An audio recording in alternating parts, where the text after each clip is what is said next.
Beaucoup d'hommes ont une vision assez simpliste et caricaturale de la séduction. Pour séduire, il faut être beau, pour séduire, il faut avoir de l'argent, et puis voilà. C'est complètement faux parce que l'attirance féminine dépend beaucoup du mental, dépend beaucoup de ce que la fille te projette sur toi, de ce qu'elle perçoit de toi. C'est pour ça que par exemple les beaux parleurs et tout ça ont beaucoup de succès.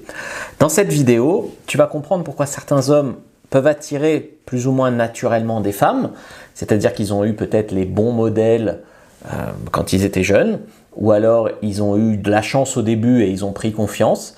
Et il y a des hommes qui ont du succès avec les femmes toute leur vie sans être beaux, sans être riches ou musclés. Et pourquoi il y en a qui vont essayer de compenser, se tuer à la salle de sport, acheter une voiture de luxe, machin, et pourtant qui galèrent toujours autant? Je suis pas là pour faire une vidéo moralisatrice. Si tu as envie de croire que c'est foutu, il faut être beau, puis sinon c'est foutu, bah, tu crois ce que tu veux. C'est pas non plus ce que les femmes disent vouloir, parce qu'on sait très bien, et c'est pour ça que souvent, moi je dis vous pouvez regarder des coachettes, mais il faut pas prendre pour argent comptant tout ce qu'elles disent, parce qu'il y a ce qu'elles disent pour faire bien, et puis il y a la réalité à laquelle elles réagissent, et des fois elles en ont même pas conscience, parce qu'elles réécrivent les choses après. Donc en fait, la seule chose qui m'intéresse vraiment, c'est à quoi les femmes vont réagir émotionnellement et biologiquement. D'accord? Quand femelle cherchait mâle, que fait-elle? Voilà. Donc, si l'attraction, c'était quelque chose, on va dire, de logique, de rationnel, machin, tous les mecs gentils seraient en couple. Si les femmes étaient là juste pour le physique d'un mec, t'aurais que les mannequins Calvin Klein qui baiseraient. Et pourtant, c'est pas du tout ce qu'on observe. En fait, dans cette vidéo, je vais te montrer tout ce qui attire les femmes. On va dire du truc le plus surcoté au truc le plus décisif, en fait. Et surtout, comment toutes les choses peuvent se compenser entre elles. Alors tout d'abord, il y a les prérequis biologiques. Si tu veux, ça c'est la porte d'entrée dans l'attraction. C'est-à-dire que les femmes réagissent beaucoup instinctivement à des leviers biologiques d'attirance, c'est-à-dire des leviers qui n'ont pas évolué aussi vite que la société. Si tu regardes les progrès qu'a fait l'humain sur les 100 dernières années, eh bien, l'instinct n'a pas progressé autant. Donc il y a des bugs en fait dans la programmation des femmes, il y a des choses qui ne sont pas adaptées aujourd'hui sur lesquelles elles prennent encore des décisions. Donc par exemple, une femme va chercher ce qu'on appelle un homme avec un visage dominant. Donc c'est pas un homme beau, c'est pas pareil. Genre Lino Ventura était pas beau, mais il était dominant. Donc les femmes le trouvaient attirant. Après il y a tout ce qui est apparence générale. Tu vois, par exemple Serge Gainsbourg, il était loin d'être beau, mais il était élégant. La taille, alors dans une certaine plage, parce que ça dépend de la taille de la fille aussi, il faut que ça soit quand même proportionnel. Et puis, trop grand, c'est trop grand aussi. Mais généralement, oui, elles vont préférer les hommes un peu grands, ce qui ne veut pas dire qu'il n'y a pas des sex symboles petits. Tout se compense, tu vois. Et puis, il y a le physique global, c'est-à-dire tu peux être grand et très maigre, tu peux être plus petit et plus carré. C'est comment tu es bâti, peut-être plus que les muscles. Alors, ces critères, ils vont compter surtout au premier regard. Alors, bien sûr, tu as des mecs qui ils dégagent quelque chose parce que leur physique est peut-être pas oufissime, mais ils ont une belle voix, ou ceux-là, ils auront tout à fait intérêt à aller draguer dans la vraie vie plutôt qu'en ligne. Le physique, la taille, tout ça, même si on peut mentir, ça joue beaucoup aussi sur les sites de rencontres. Donc oui, ok, le physique, ça aide, avoir un physique dominant, ça aide, mais déjà, c'est pas suffisant. Parce que moi j'avais un pote, il était visage carré, yeux bleus, beau gosse, hein, mais je chopais 3 fois plus que lui, parce qu'il se bougeait pas, parce qu'il était assez froid avec les femmes de contact, voilà. Donc bien sûr, ça peut être compensé si on est un petit peu malin. Donc ça c'était le physique, bon il faut en parler, je dirais que c'est à peu près 20% de l'attraction. Après il y a tout ce qui est statut social, valeur sociale, etc. Ça c'est quelque chose qui est vraiment game changer dans une vie. C'est pour ça qu'il y a beaucoup de mecs, ils essayent d'être acteurs, ils essayent d'être youtubeurs connus, ils essayent de faire de la politique et d'être élus, enfin ils essayent d'avoir du pouvoir, du statut, etc. Soit tu es reconnu pour quelque chose, soit tu as du leadership. C'est-à-dire il n'y a pas que les hommes célèbres qui peuvent séduire, même si ça aide. Mais tu as des hommes qui dans une situation, on compte sur eux, ils sont rassurants, ils savent quoi faire, ils prennent les choses en main. Ça c'est le leadership, c'est une qualité très attirante. Tu as tout ce qui est compétences visibles, donc un mec qui va être une autorité ou une expertise dans un domaine, Tu as l'autorité naturelle, c'est un peu la confiance en soi. Hein. Ça, c'est quand les filles te disent on fait quoi, tu dis pas je sais pas, gna, gna, gna, gna. Ça se travaille aussi. L'autorité naturelle, c'est comment tu parles sans avoir la voix fuyante et tout ça. Et puis, comme je te disais, tu as la visibilité ou la célébrité. Genre, je sais pas, Jean Dujardin, bon, il est pas mal, mais s'il n'était pas connu, il serait dans la galère comme nous tous. Mais le fait qu'il soit connu, ça fait qu'il y a plein de meufs qui le veulent, tu vois. Vincent Cassel, idem, etc. etc. Donc, tu peux prendre deux hommes également beaux. C'est clair qu'une femme, si elle a le choix, elle va choisir celui qui est plutôt au-dessus dans la hiérarchie. Après, déjà, le statut n'est pas l'argent. D'accord ? On peut avoir du statut sans argent, on peut avoir de l'argent sans statut. Donc le statut, c'est pas l'argent. Le statut, c'est vraiment la place de l'homme dans le monde, comment il occupe sa place. Après, c'est clair que tu as beaucoup de femmes, elles sont là, ouais, tel acteur américain, trop beau, machin truc. Elles le rencontreraient en vrai, elles se dégonfleraient complètement, la fille. Donc, trop de statut ou trop, surtout sur des femmes qui ont peut-être une grande gueule, mais qui n'ont pas une confiance en elles à toute épreuve, trop de statut, ça peut devenir aussi quelque chose qui fait qu'il y a des femmes qui s'éliminent toutes seules. Après, à mon avis, tu auras quand même du choix. Johnny Hallyday, il disait que les femmes, elles le suivaient jusque dans sa loge. Hein. Donc, ok. Troisième pilier, c'est la présélection, la preuve sociale. Donc ça, c'est clair que ça peut être aussi un dopage massif on va dire, de ton statut, ou c'est aussi une forme de statut. Si tu as d'autres femmes à qui la fille voudrait ressembler, qui sont intéressées par toi, ça fait un raccourci dans sa tête. D'autres femmes trop belles le veulent, donc il doit avoir des qualités, donc je le veux aussi, tu vois. T'es pas un mec qui a l'air trop en demande, qui a l'air trop désespéré, qui s'infériorise avec les filles. Du coup, les femmes disent…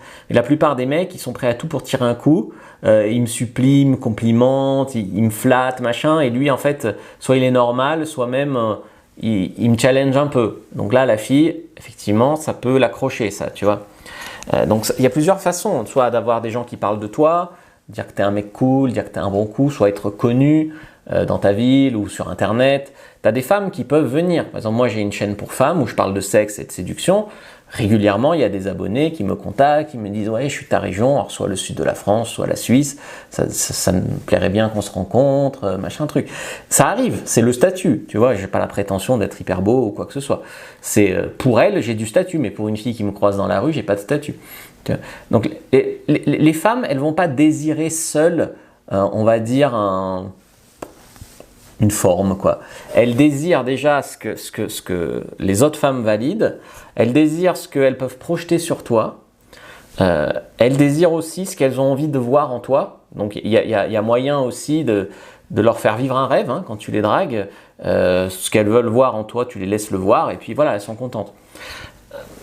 Mais c'est clair que, tu vois, un mec qui est seul en boîte, il a moins de statut, ou avec une meute de mecs, il a moins de statut qu'un mec qui est accompagné de 2 ou 3 jolies filles, tu vois. Mais encore une fois, ça peut se retourner contre toi. Si tu es seul avec que des jolies filles et que t'en chopes aucune, t'es le gay de service ou t'es voilà, le mec asexué, quoi. Donc, parce que si t'es rejeté par toutes les filles, c'est l'inverse de la statut social, les autres te refusent aussi. Donc, est-ce que t'es remarquable ? Est-ce que tu as des potes? Est-ce que tu es intégré, normal, un peu, que tu as de l'ambition, tu as de la réussite?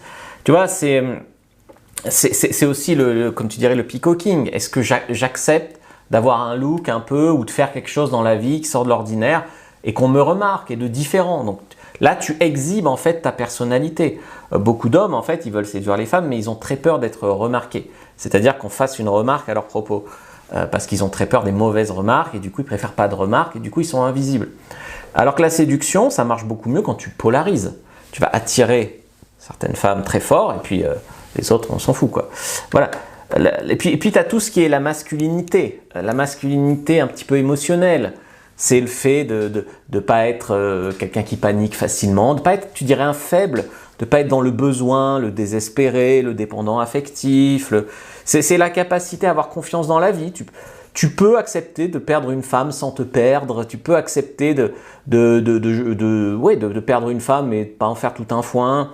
Tu as un cadre. Dans ce cadre-là, tu es le boss et puis c'est tout. Et puis elle l'accepte, c'est bien. Elle ne l'accepte pas, tant pis pour elle. Tu peux aussi avoir de la patience parce que tu sais, très paradoxalement, le fait de ne pas avoir l'air donc trop affamé de sexe, trop vite, c'est ce qui fait que tu couches plus vite. tu vois. Le non-jugement des femmes et puis le fait d'arriver à parler de sexe, mais c'est une manière assez spéciale d'en parler, de le vouloir vraiment, mais en même temps de s'en foutre, si tu veux. Et puis tu as une solidité intérieure, ça la femme va beaucoup te le tester, certains disent confiance en soi, c'est tout ce qui va être les shit tests, les femmes qui vont te tester, te sortir des phrases à la con et tout ça. En fait, une femme peut parfois être excitée par un homme un peu fragile, quelque temps ou déconstruit, tu vois, mais le plus souvent, elle restera pas avec lui. Elle peut kiffer de le dominer 2-3 fois, c'est facile, machin, puis après elle n'est pas excitée, quoi. Elle prend un amant un peu plus... voilà. Donc la différence, c'est pas que tu dois faire le stoïque, là, le stoïcisme froid. Le truc, c'est que il te faut en fait une force émotionnelle un petit peu calme, quoi, pour attirer les femmes. Puis au niveau de la stimulation émotionnelle, c'est ce qui va un petit peu créer l'attachement chez la femme, créer aussi l'excitation. C'est être capable de la taquiner, de faire de l'humour, de la provoquer aussi légèrement. La plupart des hommes, ils ont peur des femmes, ou ils ont peur de contrarier une femme. Pas le devoir lui répondre à tout, te justifier à tout, donc créer du mystère, une certaine imprévisibilité, mais contrôlée, tu vois. T'es pas un fou furieux, quoi. T'es imprévisible, mais pour le fun. Et puis, comme je te disais, la polarisation, donc pouvoir créer un petit peu de friction émotionnelle avec cette fille-là. Parce que les femmes, comme je te le dis souvent, quand elles te rencontrent, elles ne savent pas qui tu es. Donc elles ont une projection de toi. Elles ne savent ni qui tu es, ni ce que tu vaux. Donc en fait, c'est simplement que les femmes, au début, elles ne s'attachent pas vraiment à qui tu es. Elles s'attachent à ce qu'elles ressentent de toi et ce qu'elles ont envie de croire aussi. Ce qui est vraiment surcoté, c'est l'argent seul. Bien sûr, si tu as de l'argent, c'est beaucoup mieux. Mais j'ai des clients qui ont de l'argent et c'est pas ça qui a fait que leur femme est restée ou que voilà.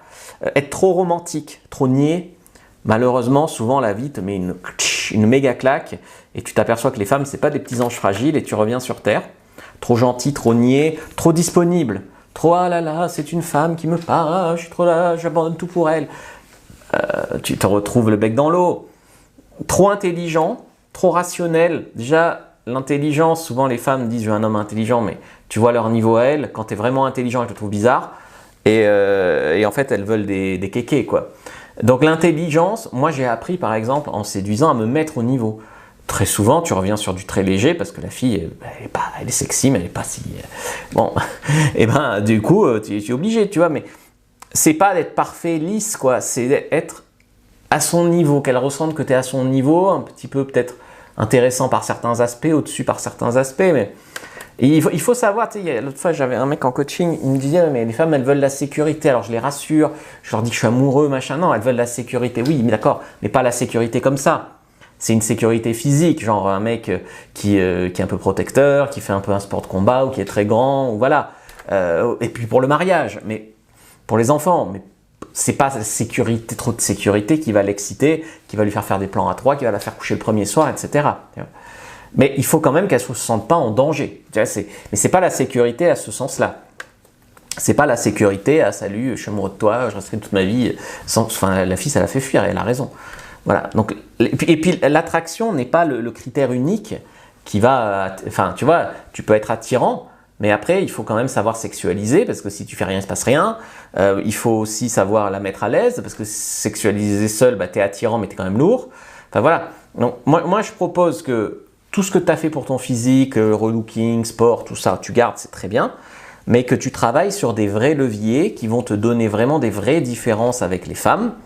Donc ce que je te propose, c'est de prendre ta fiche sur tous les critères d'attirance des femmes. Il y en a plus de 10. Ils sont en détail. Première description de la vidéo, lien en commentaire épinglé. Lien dans la bio si tu me regardes sur un réseau social vertical. Like, commente, partage, puis regarde une autre vidéo du compte avant de partir. C'était Fab.